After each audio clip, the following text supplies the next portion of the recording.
Convido a amada congregação para meditarmos no dia do Senhor 31. Estamos começando hoje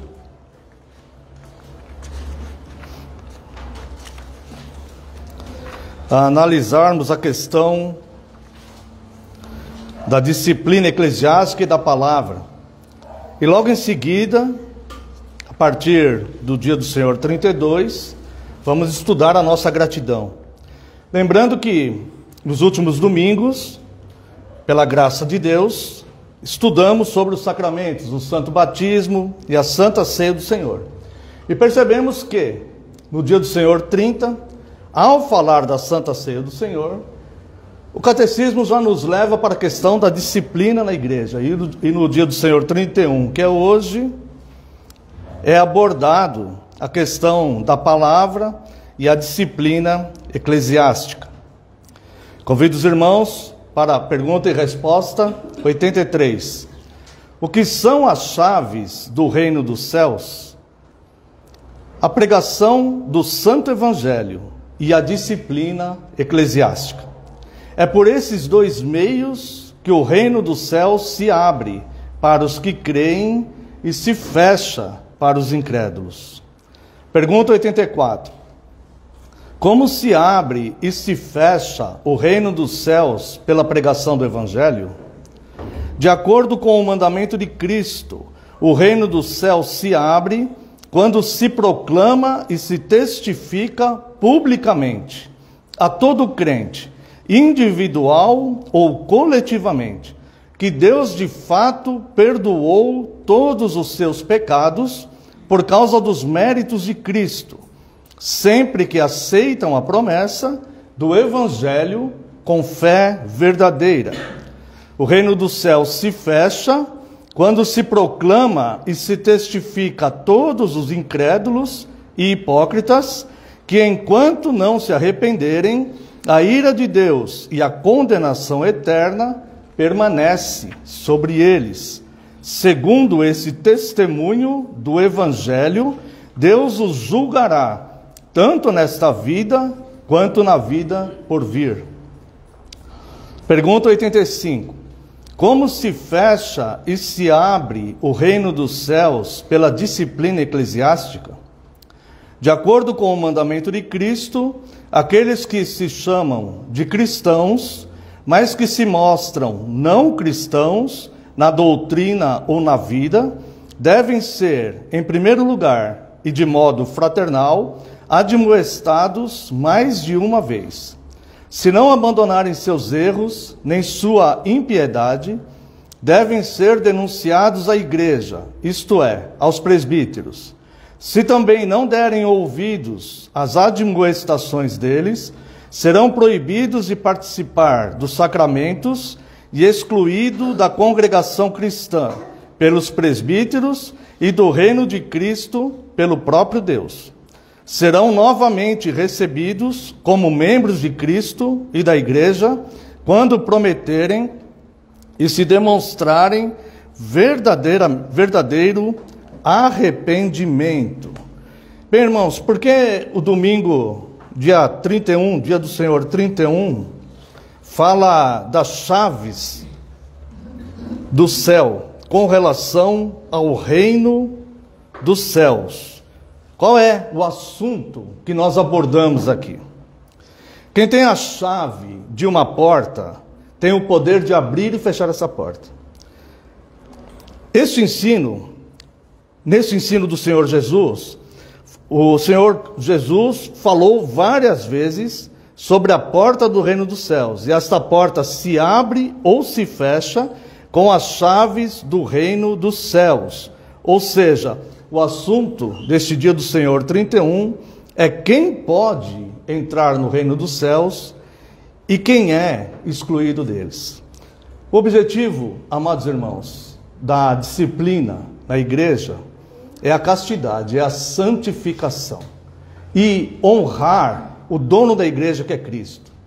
A igreja, ela deve ser respeitada e honrada, porque ela representa Cristo no mundo. A igreja, ela não pode ser tratada com desdém ou menosprezo, porque esta seria uma quebra do terceiro mandamento.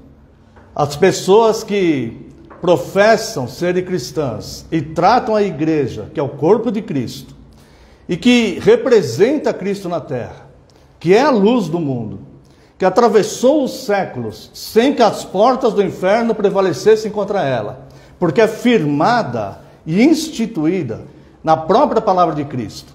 As pessoas que tratam, mesmo professando serem cristãs, e que tratam a igreja com desprezo e desdém, essas pessoas quebram o terceiro e o quinto mandamento.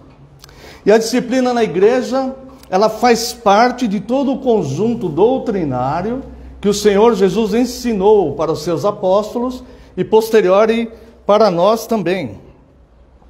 O que entendemos pelo reino dos céus? O que significa entrar no reino dos céus? O reino dos céus, no sentido territorial, significa que Deus está nos céus. Mas aqui, nesse dia do Senhor 31, nós vemos que o reino dos céus significa também a comunhão com os benefícios e bênçãos que Cristo nos dá. O perdão dos pecados, a renovação da vida, a glória eterna. A entrada no reino dos céus significa, portanto, receber os benefícios deste reino. O dia do Senhor 31 fala de chaves e de abrir e de fechar. Quem de fato abre ou fecha o reino dos céus? Quem de fato abre e fecha o reino dos céus para as pessoas é o Senhor Jesus Cristo, que tem o poder de abrir e fechar o reino dos céus. Em Apocalipse capítulo 3, verso 7, nós lemos que ele tem a chave que pertencia ao rei Davi. Cristo abre e ninguém fecha, e quando fecha, ninguém abre. A crença popular que diz ser Pedro que tem as chaves, esta crença é anátema.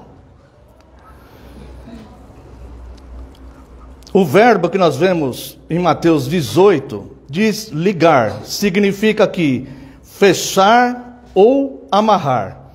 E eu quero que os irmãos percebam que quando Jesus instituiu a igreja, ele diz para Pedro: tu és pedra, e nesta pedra edificarei a minha igreja. O que levou os romanistas a equivocadamente acharem ser Pedro o apóstolo cabeça da igreja.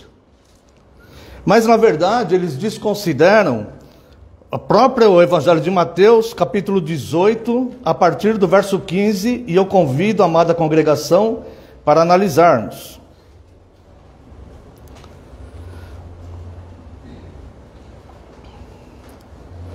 Vamos ler aqui do verso 15 ao verso 19. Se o teu irmão pecar contra ti, vai arguí-lo entre ti e ele só. Se ele te ouvir, ganhasse a teu irmão. Se porém não te ouvir, toma ainda contigo uma ou duas pessoas, para que pelo depoimento de 2 ou 3 testemunhas, toda palavra se estabeleça. E se ele não os atender, dize-o à igreja. E se recusar ouvir também a igreja, considera-o como gentil e publicano.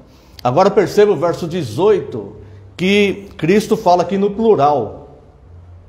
É diferente de quando ele institui e fala com Pedro ali. Tu és pedra, e em ti instituirei minha igreja. Ele está falando no singular, mas se referindo aos apóstolos, ao ministério apostólico. Aqui no verso 18 ele fala no plural. Em verdade vos digo, isso aqui está no plural. Em verdade vos digo que tudo que ligardes na terra terá sido ligado nos céus, e tudo que desligardes na terra terá sido desligado nos céus.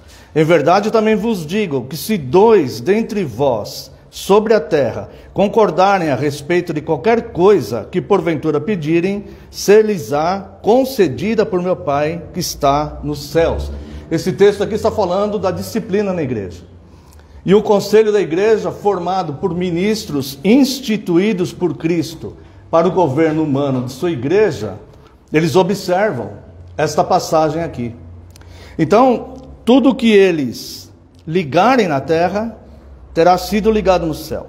E tudo que eles desligarem na terra será desligado do céu. Em verdade também vos digo, que se dois dentre vós, basta dois ministros, concordarem a respeito de qualquer coisa que porventura pedirem, ser-lhes-á concedida por meu Pai que está no céu. Alguém pode dizer, mas essa disciplina não é muito dura? Duro, amados irmãos, é o coração do homem. O que é duro é o coração obstinado daquele que pensa que pode manipular a Santa Igreja de Cristo, daquele que pensa que pode fazer parte de uma comunidade cristã, vivendo em pecados, lançando discórdia entre irmãos, dividindo a Santa Igreja de Deus, cometendo os mais absurdos pecados dentro da casa de Deus. E quando exortado, essa pessoa não se submete à palavra de Deus. Essa pessoa recusa a arrepender-se. Essa pessoa recusa a submeter-se à sã doutrina. Essa é a verdadeira dureza. O duro não é a disciplina com que Cristo mantém casta a sua comunidade cristã local. A dureza, de fato, é o coração impenitente. É quando o homem, ele se julga a si próprio e ele se absolve a si mesmo, a ponto de poder passar por cima da palavra de Cristo, sem ao menos ter um temor, sem ao menos ter zelo do pecado. Isso é dureza. E essa dureza irá condená-lo eternamente. Então a igreja, o conselho, ele deve exortar na disciplina. Quando nós vemos o governo da igreja, na Confissão Belga, artigo 36, os presbíteros, os ministros de Cristo, eles exortam aquelas pessoas que estão nessa falta, eles exortam em amor.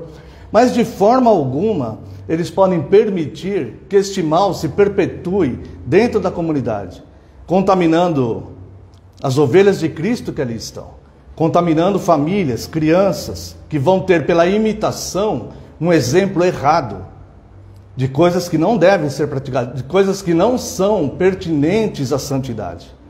Então essas pessoas passam por uma conversa fraterna, em amor, com a profunda intenção que essas pessoas percebam que estão erradas, que estão contaminando a Santa Igreja de Cristo, e que venham a ter temor pela própria alma, porque quando o conselho de uma igreja, qualquer igreja cristã espalhada pelo mundo, ao longo dos séculos, quando o conselho chega ao ponto de ter que exortar uma pessoa, é porque o conselho teme pela alma daquela pessoa também.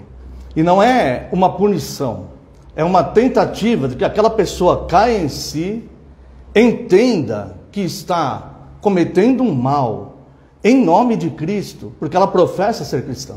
Então, neste caso, é necessário a disciplina na igreja. E por fim, quais são as duas chaves que Cristo deu à igreja para abrir e fechar o reino e o que elas têm em comum? As duas chaves são a pregação do Santo Evangelho e a disciplina cristã que acabamos de explicar nesse momento. O que tem em comum é o Evangelho. A primeira chave é o Evangelho pregado publicamente nos cultos. Se a igreja prega o verdadeiro Evangelho nos cultos, ela está abrindo a porta do reino de Deus para todos aqueles ouvintes. A segunda chave também é o Evangelho, mas pregado em particular para a pessoa que precisa ser disciplinada. Ou seja, essa pessoa, ela não será disciplinada pela opinião pessoal dos ministros, mas pelo próprio Evangelho. Quem vai assegurar se aquela pessoa está em falta ou não é a opinião ou a experiência pessoal dos ministros, mas sim o próprio Evangelho. Caso essas pessoas se desviem da Bíblia, elas serão exortadas novamente aonde que está o erro e um apelo para que se retrate e se arrepende, pelo próprio temor de perder sua alma.